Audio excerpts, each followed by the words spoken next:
Guys, welcome back. So today in this video I want to teach you guys about the captive ball walker mechanic. This mechanic was used on a few Bally and Stern tables, and it's being used here on Stern's 1981 Freefall, which was a pretty cool wide body. It had a lot of different mechanics and features, but sadly only 1,300 units were produced, so it never really became popular. So don't be surprised if you've never heard about this mechanic or this table.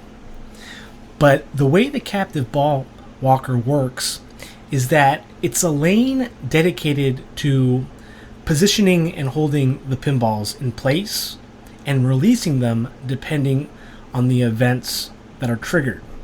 So right now, as you can see, I've outlined it in red. 2 balls are being held in the captive ball walker lane, and the way the ball gets up to the lane is through that ball kicker up the middle, which is basically like a vertical up kicker, but not the same, but it works the same way. So right now, if the ball kicker kicked another ball into the captive ball walker, what would happen is one ball would be released back to the plunger lane. A gate to the plunger lane would open and the ball will go back, one ball only will go back down to the plunger. And that reason is because on this table, multi-ball can only be started once you have the Sky Diver letters lit. And they're on the right of this captive ball walker lane. So unless you have all the letters lit, the multi-ball won't start. But let's suppose that we did. We had all the Skydiver letters lit and the ball kicker kicked the ball to the captive ball walker. What would happen then is, one by one, the balls would release down into another kicker, and one by one the kicker would kick the balls back onto the playfield, where you'd have a 3-ball multi-ball.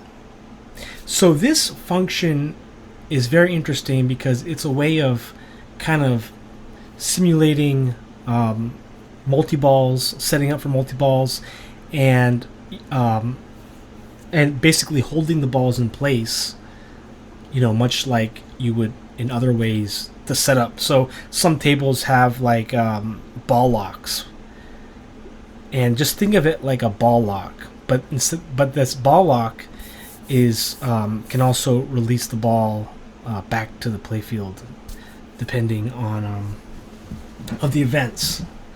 So this is one of the coolest mechanics I've ever seen.